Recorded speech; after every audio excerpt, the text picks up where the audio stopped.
What I hope to do this morning is to give you a sense of what the discussion has been.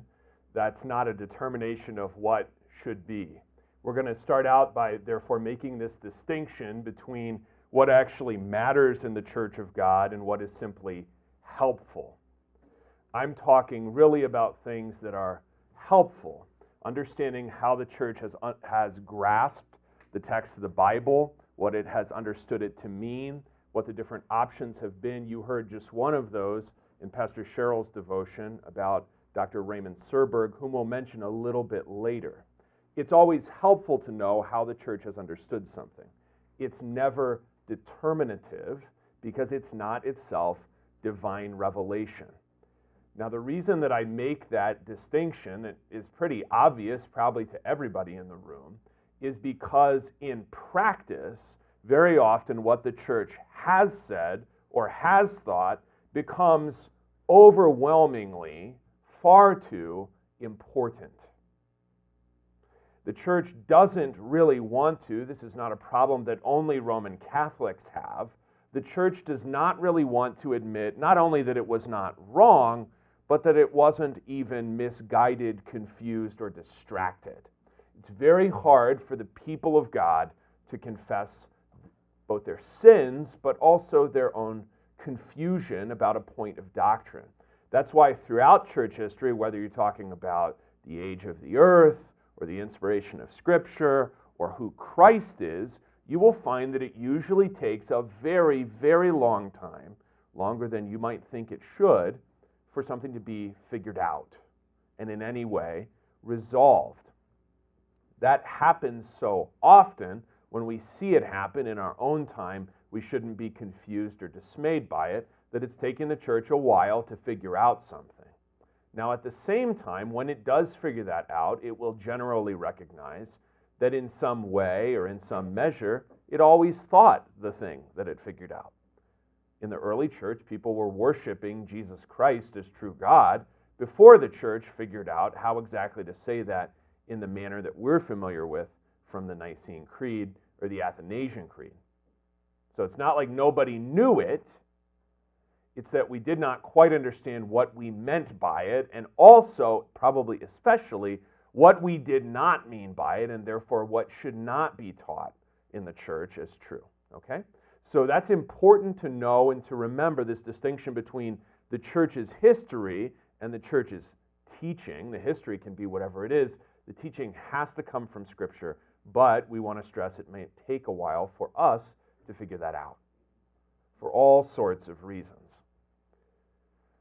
So what we're going to say over the course of the hour will not be determinative for the issue. That's really up to largely the folks that talked yesterday and will be on the panel in the next hour after this.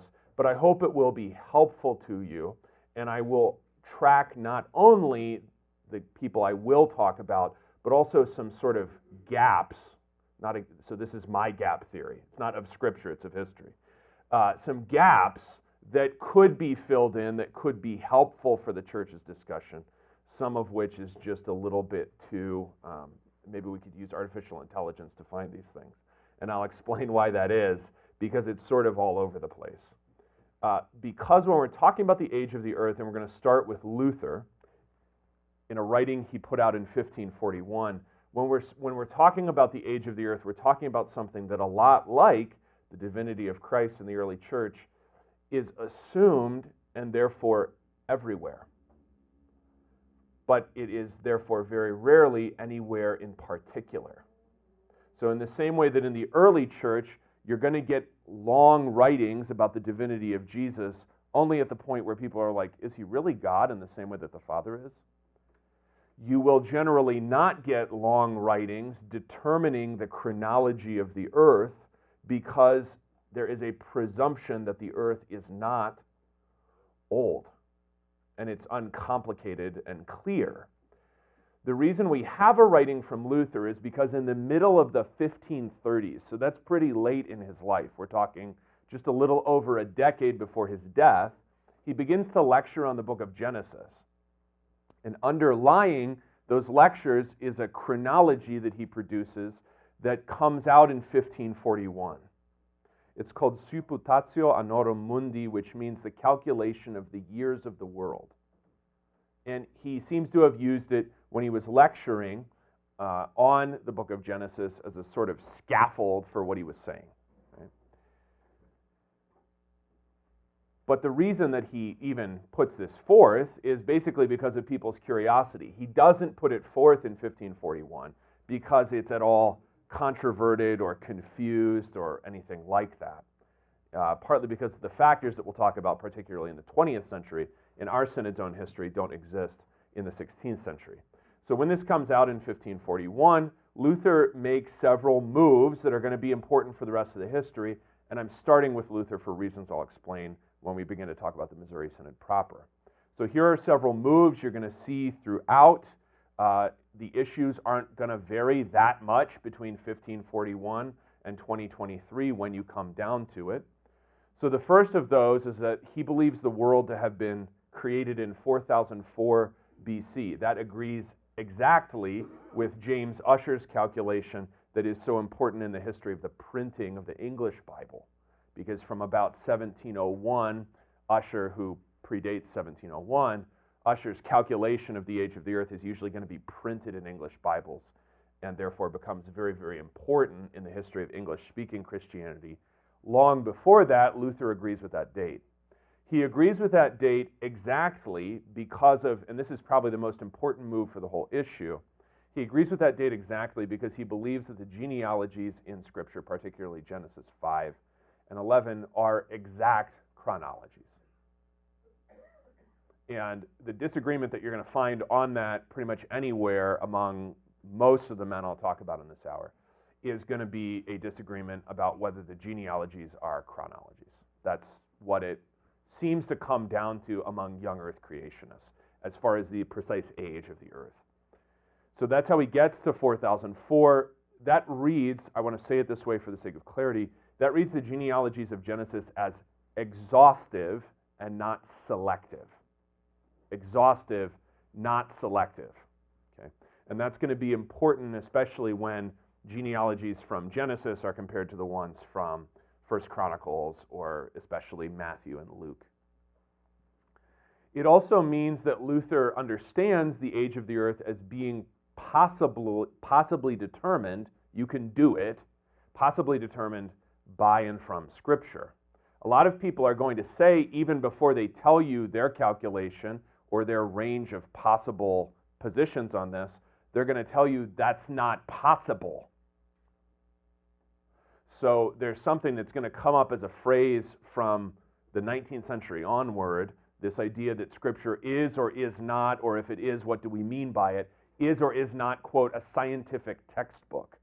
I don't know where that phrase came from, but it comes up so often, even in German, right? So prior to the Missouri Synod actually speaking English widely, what do we mean by that? How are we deriving conclusions about the natural world or the creation from Scripture?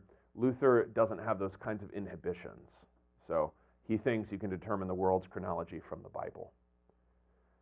Why did we start with Luther if we're supposedly talking about the Missouri Synod? This is both obvious and not, it seems too obvious on the one hand, like, well, of course Luther matters. But let me just say this explicitly so that it's helpful, okay? Because I don't think this is obvious. The Missouri Synod, along with church bodies like it, both in the United States and in other countries such as Australia, but also in Europe itself, could be, you can think of them this way, they're almost revivals of the reading of Luther. What changes between the 18th century, when such churches don't really exist, and the study of the Lutheran confessions is at a kind of a low, and the 19th century, when not only do you get new editions of the Lutheran confessions, but new editions of Luther. In fact, an entire edition produced just by the Missouri Synod called the St. Louis edition. It is that even down to the level of biography, in the case of C.F.W. Walther, whom I explained to my children as the George Washington of the Missouri Synod, that makes sense because the kids learn about Washington before they learn about Walther. That's just my family, okay? our George Washington is that Walther, in a time of very great sickness in his own life, spends his time in his father's study reading Luther. And there was another very early pastor, in fact, his sister is married to Walther, named E.G.W. Kyle, and Kyle produced an entire magazine for a while out of his parsonage in Missouri, pretty much every month, that was selections from Luther and comments on those selections. That was it. That was the whole magazine. So when you think about the Missouri Synod, there is not really a more important theologian for its way of thinking about things, I would say even down to today. There's also not a person who is more important for its way of reading Scripture. Okay? People are always either agreeing or disagreeing with Luther, even generally when they don't know it. So that's why we start with Luther. But now as we get into the Missouri Synod, here's my first gap. And that is that the Missouri Synod in German, its German period when German is still predominant, which is roughly from its founding in 1847 to about the First World War. And I don't just mean dominant in the congregations, I mean dominant also in the writing and speaking and teaching of its leading theologians. The Missouri Synod is not engaged in the calculation of the Earth's age. This is why, here's the gap, if you wanted to find their sense of how old the Earth was, and I am certain, for reasons I'll explain, that they thought it was very young, you would have to find those comments in passing.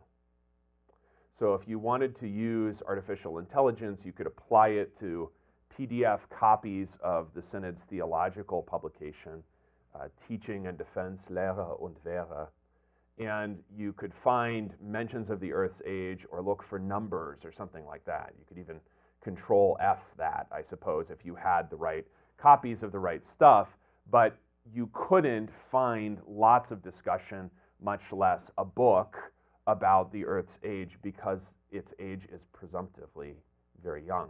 And maybe even, this is just my guess out of the gap, presumptively 4004 BC and onward. Partly because that's Luther's position and there is no more dominant theologian, and partly because it is not a battle that they are fighting in German. Their battles are numerous, both internally and externally, but they are not about the age of the earth, because the concept of even fighting about related doctrines, as we'll talk about in the 20th century, of the doctrine of Scripture and the theory of evolution, those aren't even happening in the early Missouri Synod. So internally, they have no particular reason to fight these things or to discuss them as extensively as they talk about, for instance, the doctrine of church and ministry or the doctrine of election. Okay. The place that you can find this, I think, most clearly is a couple of pages in the first volume of Francis Pieper's Christian Dogmatics. It's a 3-volume work. The first volume comes out for the anniversary of the Reformation in 1917. So they bring out the 3rd volume first, so it's kind of published in reverse order. So the first volume is the last to be published in 1924, and that's the one that's going to concern particularly the articles on what is theology, what is Holy Scripture, and then the doctrine of creation in all of its facets, including who is man and how was the earth made. You'll find in there, therefore, really probably your most explicit statement in the early Missouri Synod on the age of the earth.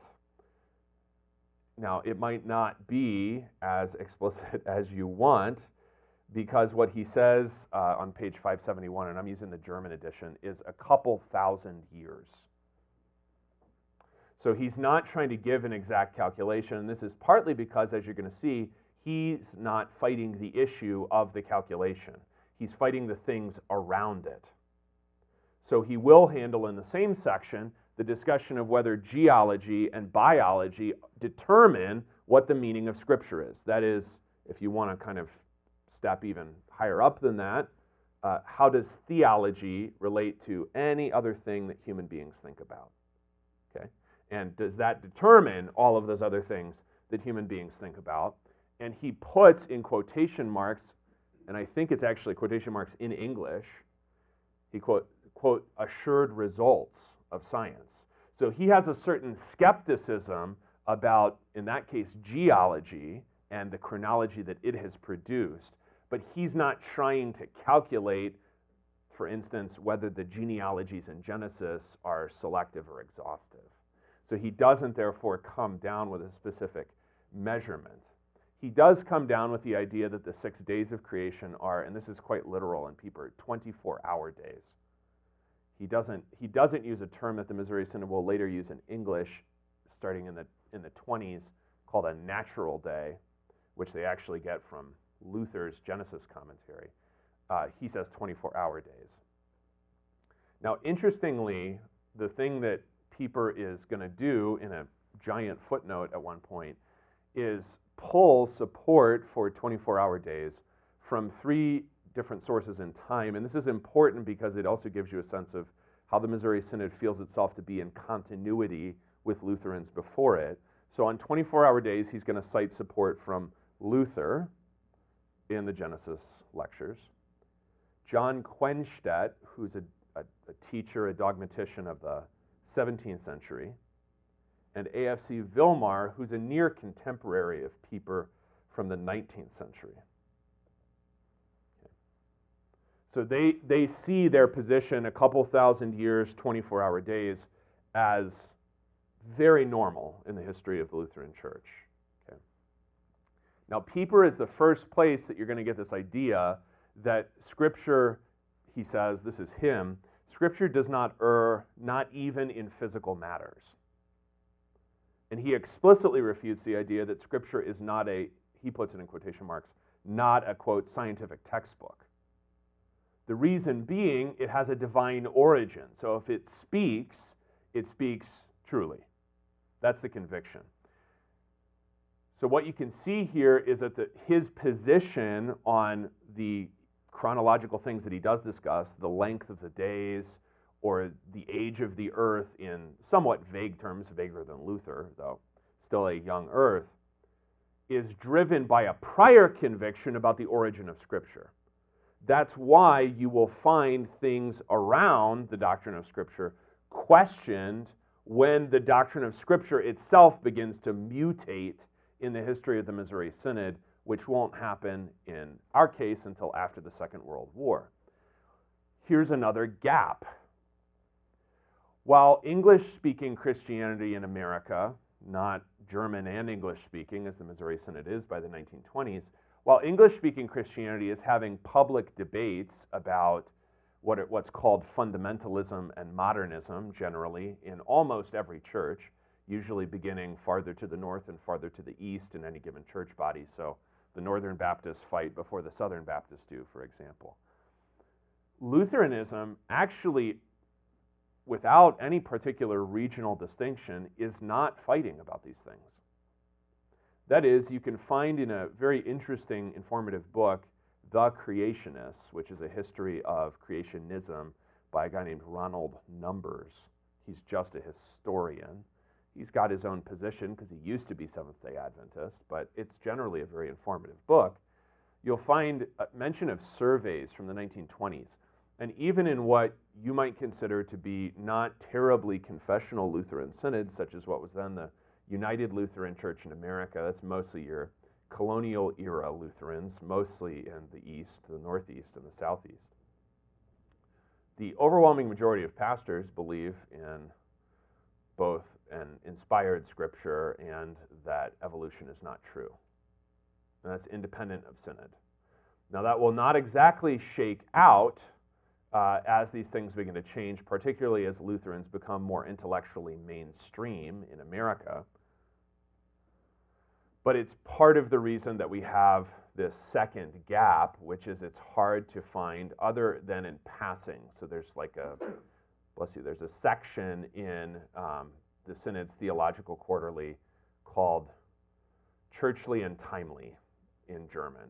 And they'll comment, sometimes in German and sometimes in English, about things that are happening, court cases, the First World War, lots of things like that. It's in a place like that that you might find the presumption that the earth is really old or something, but it would be hard to notice because it's not being actively controverted. When that does change among Lutherans, it doesn't change first in the Missouri Synod.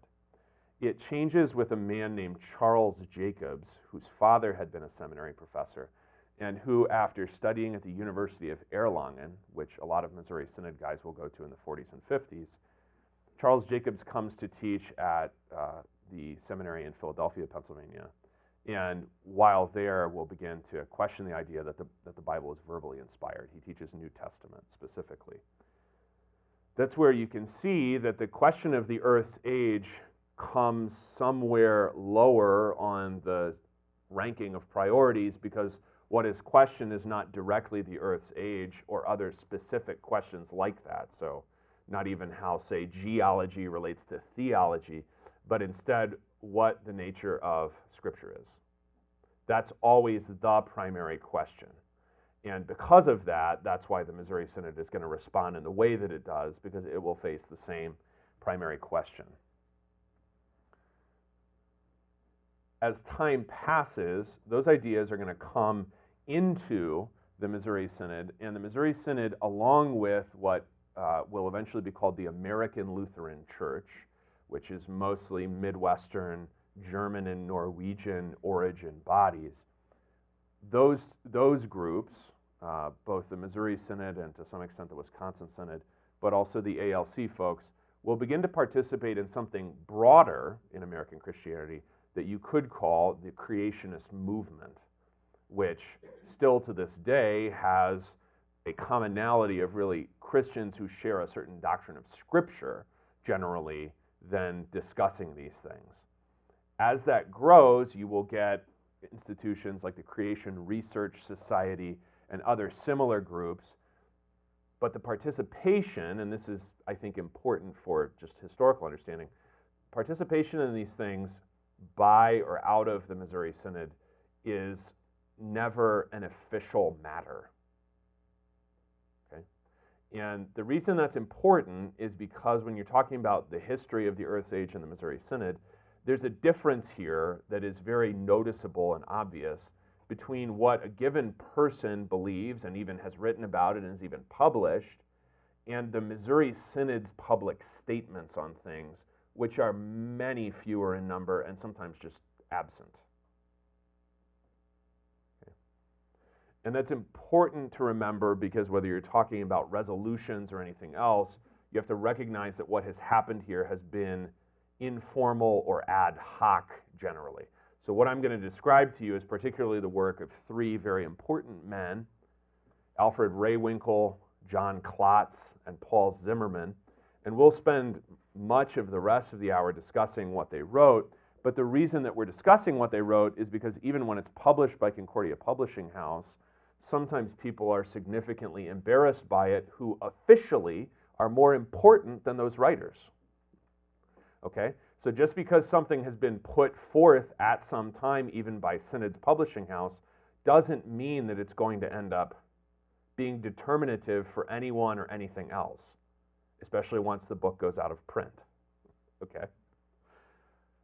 Now we're starting with a man who is a really good study in that difference between private or informal or individual effort and corporate conviction, named Alfred Rehwinkel, because when he comes out in 1951 with the book The Flood, which is still in print, a man who's much more important, both on the faculty of Concordia Seminary St. Louis with him, which is where he is then, and also just more important as sort of a Synod blue blood. His father had been a professor too, and he had been a pastor for about 3 seconds, and then he was a professor forever, and that is Theodor Graebner.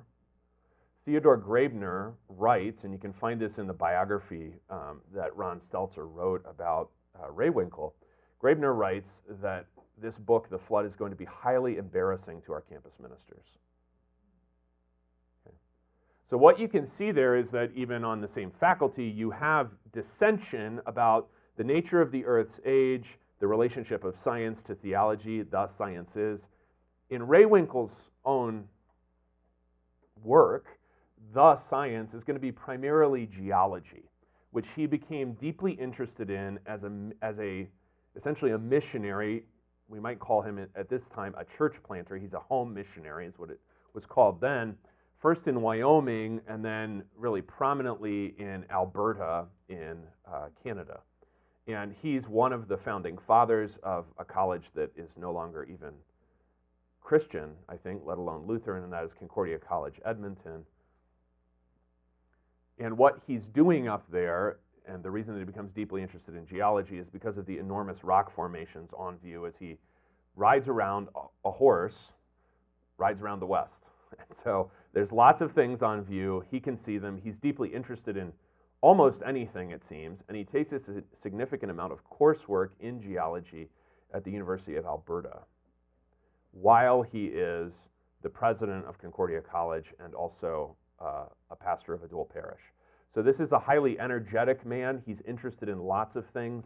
There are entire books that he wrote that have never been published. They're sitting in the archives at Concordia Historical Institute, and I will take this opportunity to encourage you to tell the people at Concordia Historical Institute to make them available for publication. He's got a long book on the ethics of war, and he's got memoirs, which I'm sure are very interesting.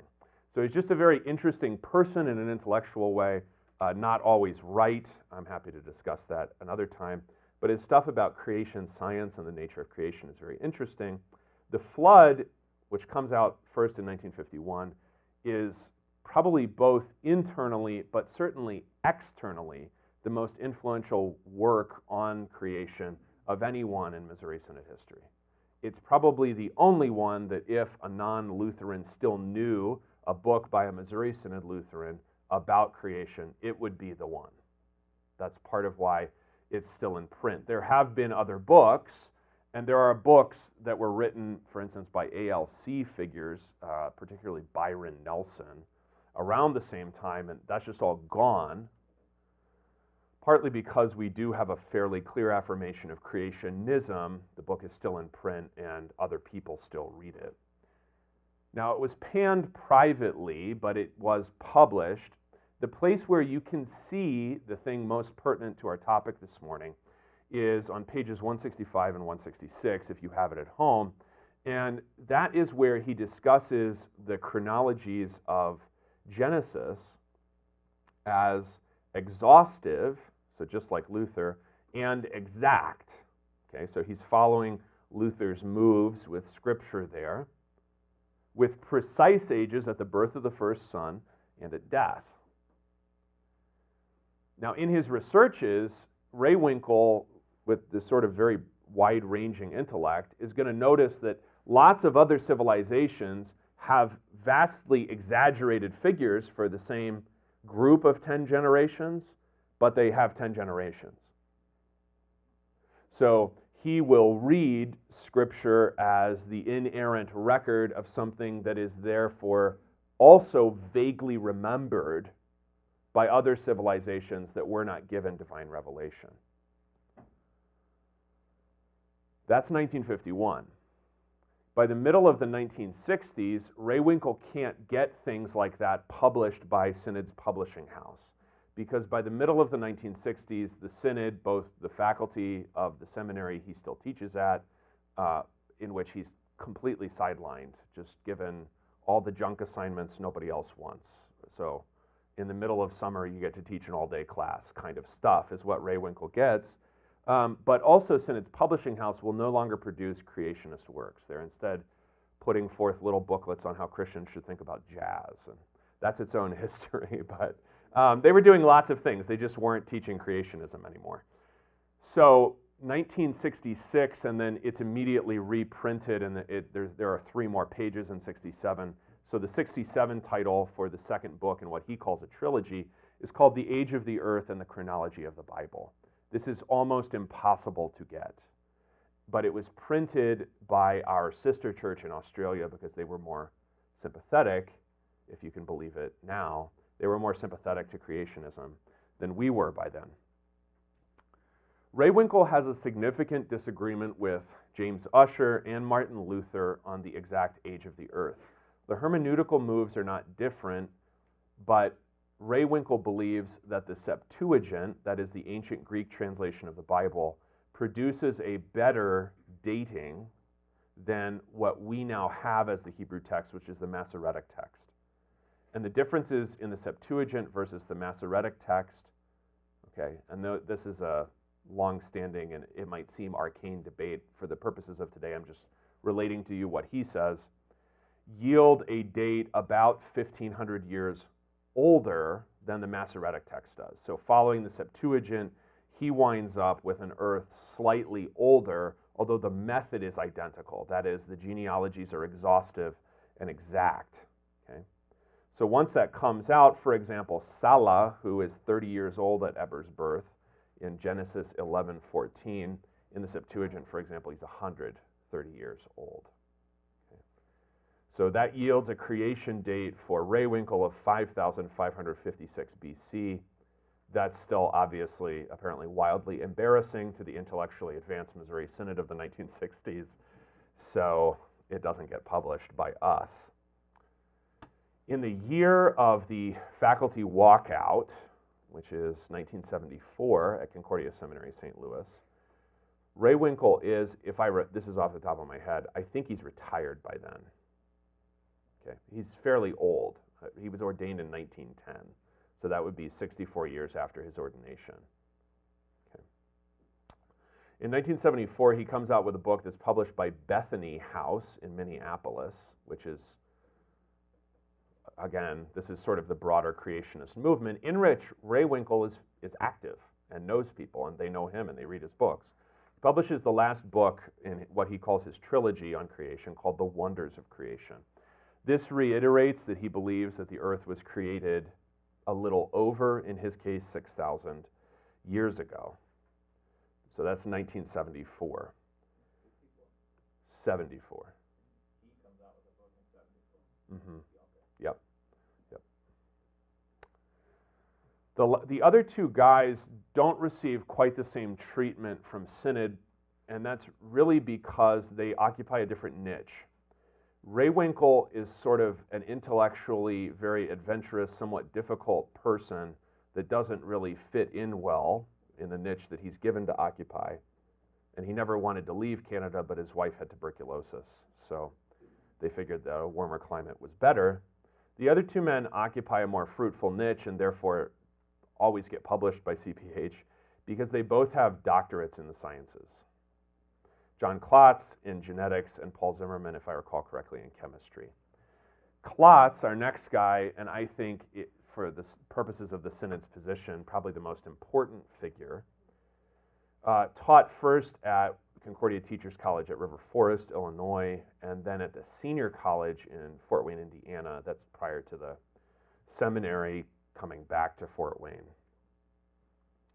And his work has something of a similar gap.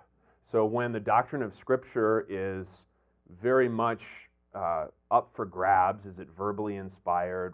Is it inerrant? Should we even use the word inerrant? In about the 60s and early 70s, Koontz is not published by Concordia Publishing House. But in 1955, he still was, in a book that's really pretty influential called Genes, Genesis, and Evolution.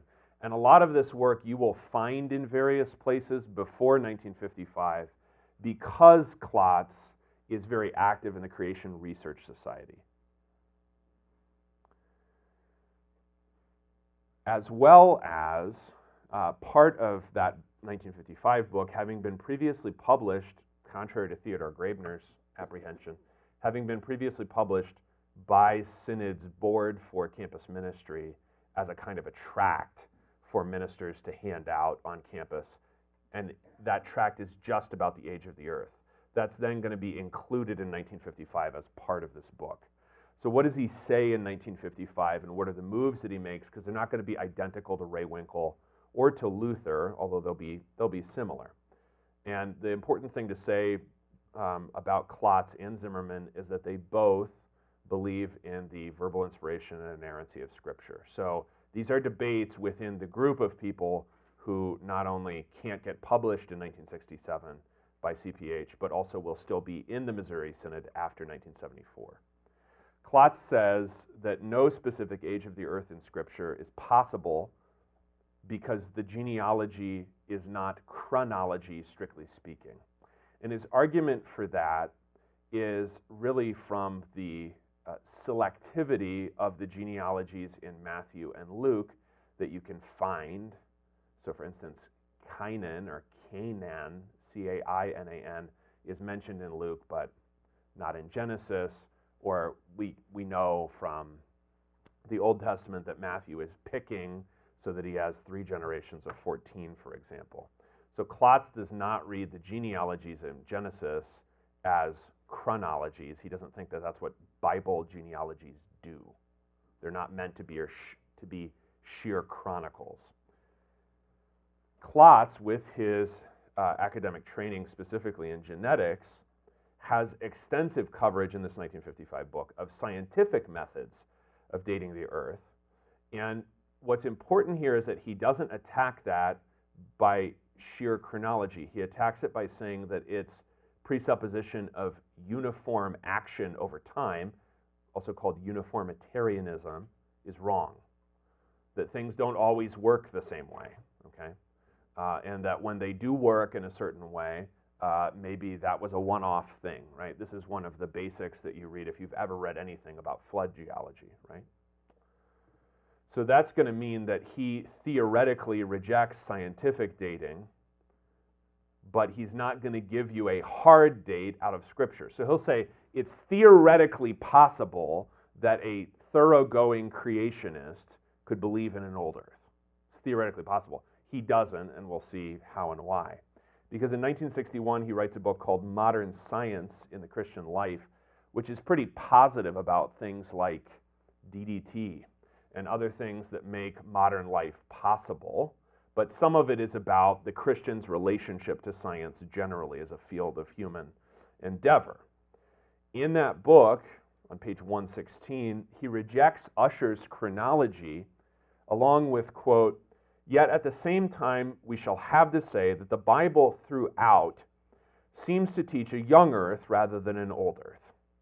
The whole tenor of Scripture seems to rule out an age of millions and billions of years." Again, that's not an exactitude about how young the earth is, but it's a rejection on scriptural and philosophical grounds of the methods that come up with millions and billions of years for the same earth. He's going to stick to that throughout his career because by the time he can get published again by his own Synod's publishing house, and that's 1985, Studies in Creation, which looks to me like an updating of the 1955 book, but that doesn't matter that much. He affirms the possibility, again, of old earth creationism. Now, remember, too, that the Missouri Synod doesn't have a Hugh Ross kind of a figure who's doing extensive coverage of why old earth creationism is correct. We just have young earth creationists saying it might be okay to be an old earth creationist. Koontz says this in 1985, "We must also say that even though Scripture gives us no clear evidence of the precise age of the earth, for the reasons that I explained, really genealogy is not chronology, it certainly suggests that we are dealing with a young earth rather than with the old earth of 10 to 20 billion years as suggested by the evolutionists." As a side note, it's fun to read all of this stuff because 20 years earlier than that, when the Missouri Synod's trying to explain to people what people think about how old the earth is, they're saying our latest scientific estimates in the 1960s are 4.5 to 5 billion years. Koontz, keeping up with the scientific discussion of this, says they think it's 10 to 20 billion years just 20 years later, right? So that's interesting. Koontz goes on this way. I think this is kind of an interesting point. No one else really brings up in these ways. If we accept the historicity of the creation and fall accounts and believe that our first parents were created on the 6th day, it is scarcely conceivable that God would have waited millions and billions of years to send the promised Redeemer. So he's connecting the doctrine of the young earth to the nature and the timing of the incarnation. That will be brought up in about the atonement by Zimmerman, but nobody follows that precise train of thought again. Paul Zimmerman is very important and is in fact himself the chronicler of how Concordia Seminary St. Louis was kept in the Lutheran Church Missouri Synod. So the doctrinal bona fides in the battle for the Bible of either Koontz or Zimmerman I don't really think can be questioned. As well as some men that we won't really cover today because they don't talk specifically about the age of the earth. but were very, very important in the battle for the Bible within the Missouri Synod, like Wilbert Rush, or a man we'll mention at the end, Walter Lammertz, I'm sorry. Paul Zimmerman in 1959 is the editor of a volume. He's going to be the editor of a couple of these, sort of summarizing creationist discussion in the Missouri Synod. So in 59, he writes an essay specifically about the age of the earth. Now, Zimmerman had academic training in the natural sciences, as I mentioned before, and taught the natural sciences in addition to being the president of a couple different colleges within what will, in the 90s, become the Concordia University system. In this 1959 essay, he's going to affirm that a creationist can operate with an old earth or a young earth because, quote, the date of creation is a separate question from the act of creation. And that distinction is helpful for understanding the history because you can see what they understood themselves to be fighting about was the act of creation. They had to affirm that God had made the earth in accordance with the way it's described in Scripture. They did not understand themselves really at any point to be describing chronology. That's why in this volume, as well as lots of other ones, you will find extensive discussion of radiocarbon dating and its own form of unreliability compared to dating, isotopic dating, and lots of other scientific questions. The reason they were doing that is because they understood the battle to be fought at that point, the doctrine of Scripture and the relation of the sciences to theology. They did not understand it to be a battle about a particular chronology. Okay, so that's just kind of important to hold on to. He's going to say essentially what I just said, the date of creation is separate from the act of creation, again in 1970, in a volume that did come out from CPH called Rock Strata and the Bible Record, and it was from the, I think, enticingly named Rock Symposium that had been held by a variety of Lutheran scholars, including Koontz and Zimmerman and Robert Preuss a few years earlier. Now that book is obscure even for an old Lutheran theology book, and I can't find that they even admitted that it existed in the Synod magazines that came out at the time. So it was published, but nobody was supposed to buy it, I think. Okay? But both in 59 and in 70, he's going to say that genealogy is not chronology. He's going to call Ussher's method of calculating the age of the earth, quote, a questionable assumption. Most of his essay in 59 will really be about the relative unreliability of both radioactive and carbon-14 dating. He'll talk about the Bible at the end of that essay and say, quote, the Bible does not anywhere make an explicit statement in which the age of the earth is given. Now, just because he goes to it at the end doesn't mean he does nothing with the Scripture.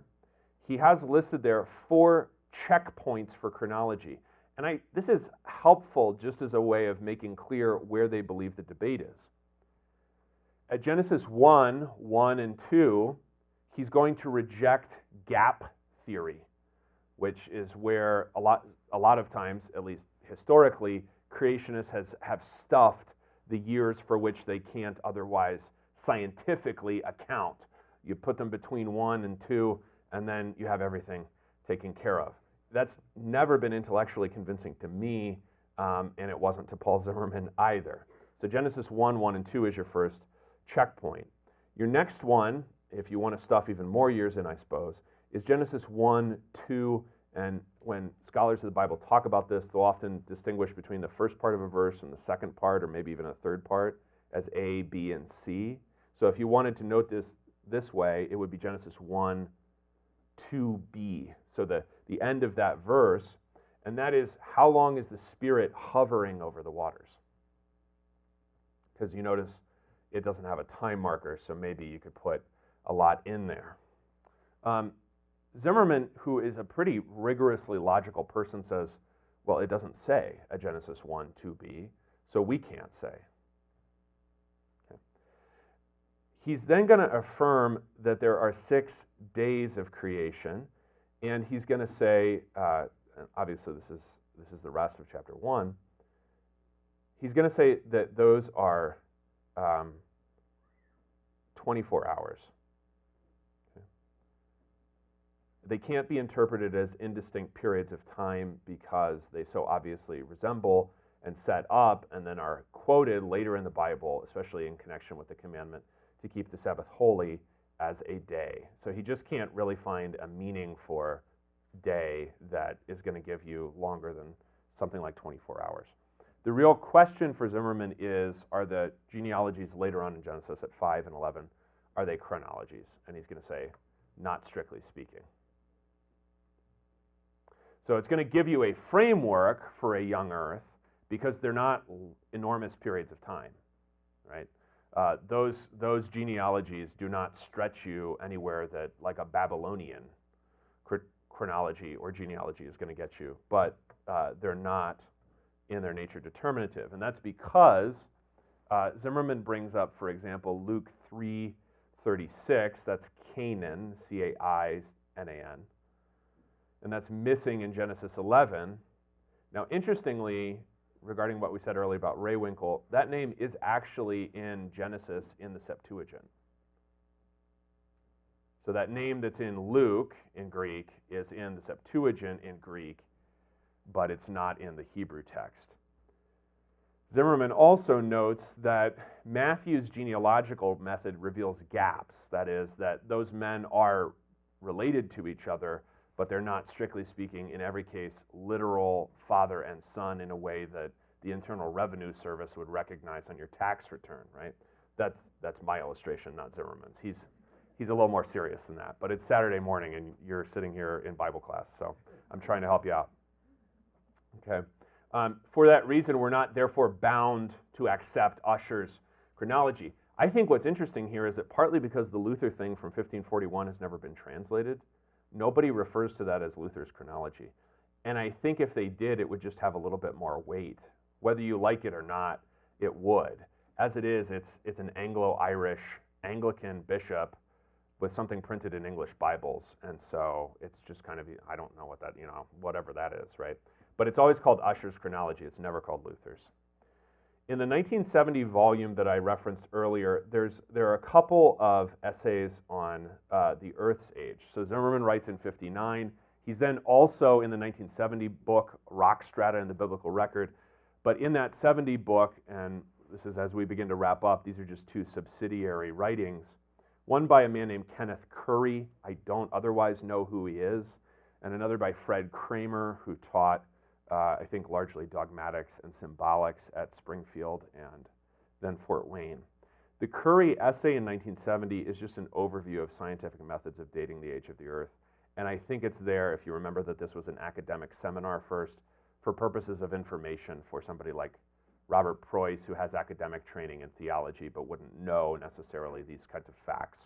So the Curry essay is just a purely factual discussion of purely scientific methods of dating the Earth's age. The Kramer essay is a refutation directly of Ussher. Ussher's name is even in the title. Okay. So in 1970, Fred Kramer, who because of his theological focus, his teaching focus, does know that Luther agrees with Ussher. That's the only other person I've found who even knows that. Okay. And he knows that Luther agrees with Ussher. He also knows that that way of the genealogy is a chronology, so here's how old the Earth is, was followed in the period of Lutheran Orthodoxy in the later 16th and the 17th and the early 18th century. And he quotes Calvisius, not Calvin, but Calvisius, and Abraham Kalov after Luther's death. The issue Kramer's going to take with that way of finding chronology is that, quote, the scripture itself discredits the use of genealogies for the purpose of establishing a precise chronology. He's going to then survey Matthew 1, 1 Chronicles 25 and 26, Ezra 7, in addition to Luke, as showing that omission exists, if you compare Scripture to Scripture. Omissions exist there on the basis of the genealogist's purpose. That's easiest to see probably in Matthew, because he's got 3 groups of 14, and if you look at the Old Testament, there aren't just 14 generations there. So in Kramer's mind, we are not bound to Ussher.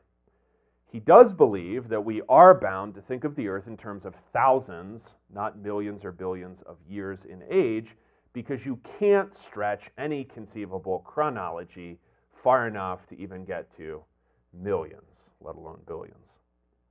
And an interesting note, and you can find this is easily available online at Concordia Seminary St. Louis's scholar.csl.edu. If you type in Fred Kramer, is his 1950 STM thesis on the geological implications of Genesis 1 through 11. And it's fascinating reading.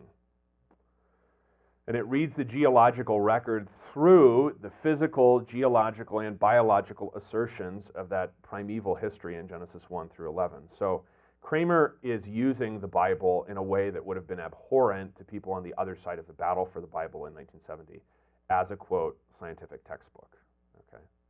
He just doesn't agree about the nature of genealogies in Scripture with Luther or Ussher. Okay. Now, there are other people we can mention.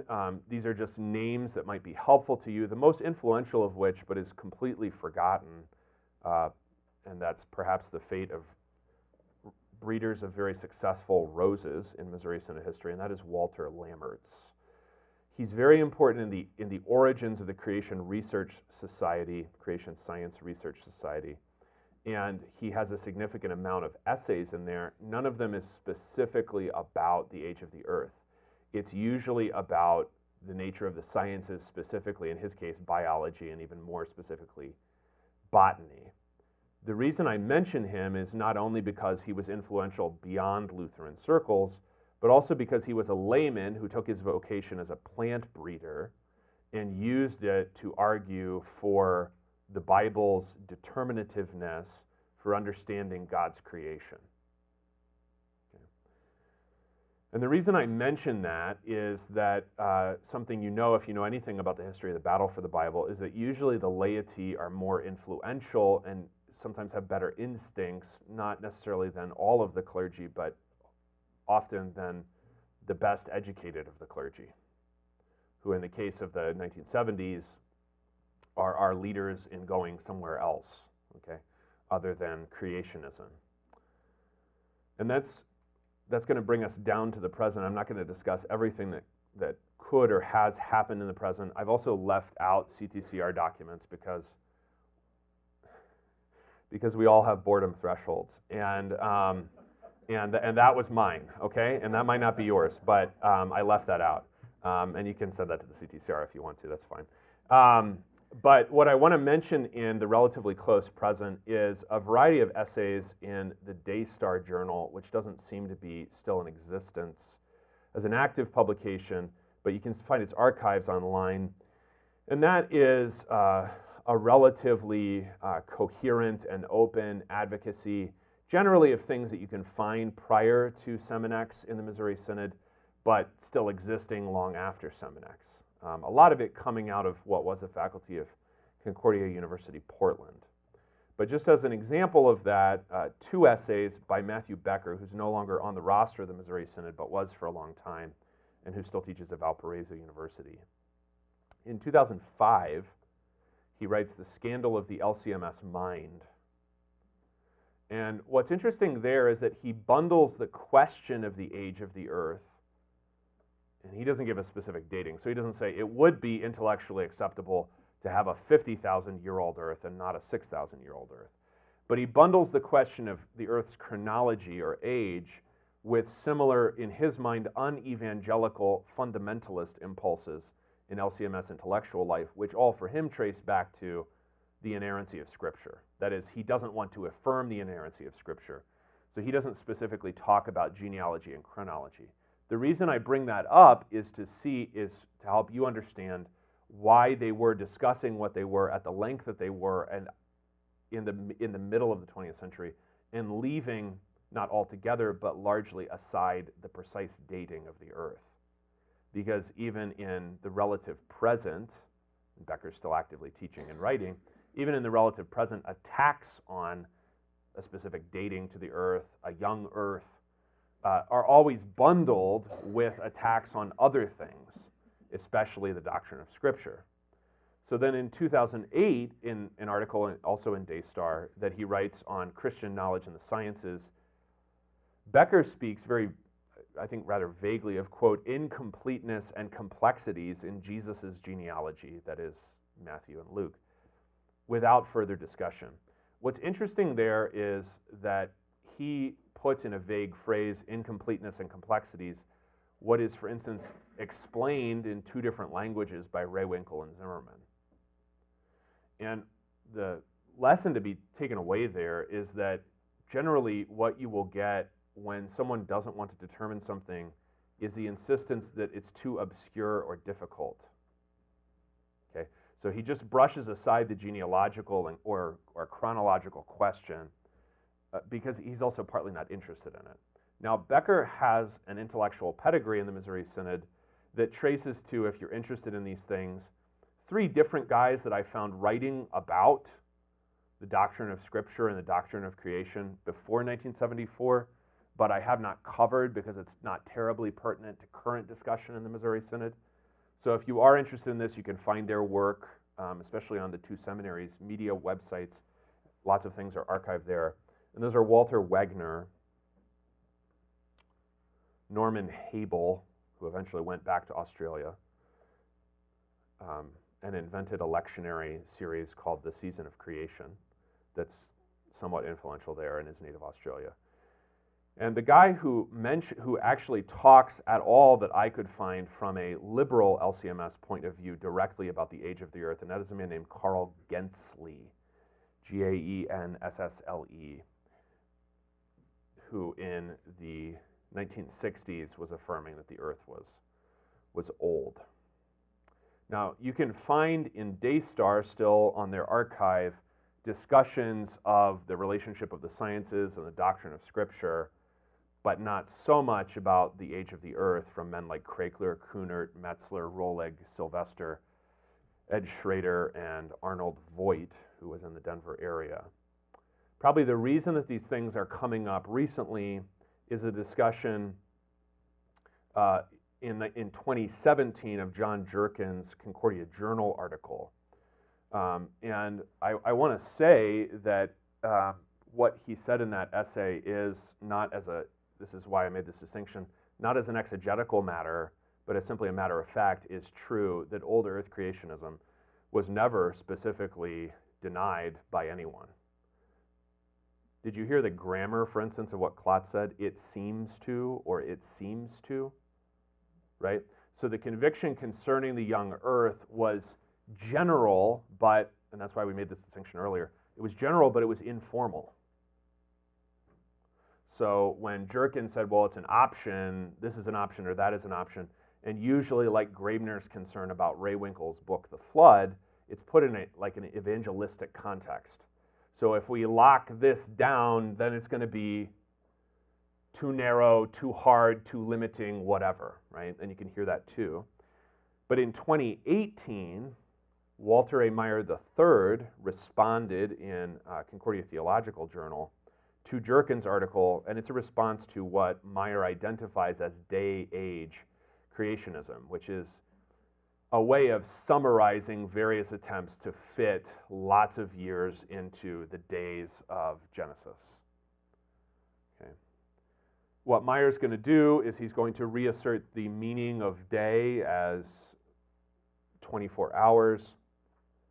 And something that you can find a lot of discussion of, but I haven't mentioned it yet at all, because we're pursuing what is in the whole history of the Missouri Synod something of a byway, but is much more often discussed in the 50s, 60s, and 70s, and even later. Meyer reaffirms the necessity of a historical Adam. And Meyer connects that directly to the doctrine of the incarnation and the atonement. That if you don't have a historical Adam, you don't need a historical incarnation, and you certainly cannot speak of an atonement by one man in terms of Romans 5 or 1 Corinthians 15. Let's summarize in the time that remains to us, and then we have time for panel discussion. Just observations we can make generally about the history that we've given here is that what has generally been at stake has not been the earth's age, but more directly the doctrine of Scripture and the relation of science to Scripture, or thus sciences to theology, and that the Earth's age has been a side concern or a subsidiary concern, related and therefore sometimes addressed, but only directly addressed in its own dedicated publication once by Alfred Rehwinkel, and it could not be published at the time by the Missouri Synod. So what you're dealing with is not exactly a frontier, but it's a sparsely settled area, as it were. The thing that has come up over and over again has been the question of how genealogy relates to chronology, and therefore the determination. In addition to that, the relationship of the Septuagint, the ancient Greek translation of the Bible, of the Old Testament, to the Masoretic text, that is our present Hebrew text in wide use of the Old Testament. And we've noticed that the LCMS has directly opposed things that were directly being controverted, most of all the doctrine of Scripture as inspired, inerrant, and infallible, sometimes mocked as teaching that Scripture is a, quote, scientific textbook. So the higher criticism of Scripture, you can find innumerable articles and books on that, whereas you can't on chronology. We've also been fighting, as related things, evolutionary theory, and for a historical Adam, which is directly connected to our doctrine of Christ or our Christology, and that theologians who have all themselves affirmed the inerrancy of Scripture have differed based on their concept of whether the Bible and how the Bible is measuring time in its own text and what precisely that time was. I would note, and then we'll stop here, that the only person to give an exact number that I found in any of my work on this was Alfred Rehwinkel in this extremely difficult to acquire little book from 1967. Nobody else that I saw ever gave a number similar to Ussher's and to Martin Luther's. Thank you.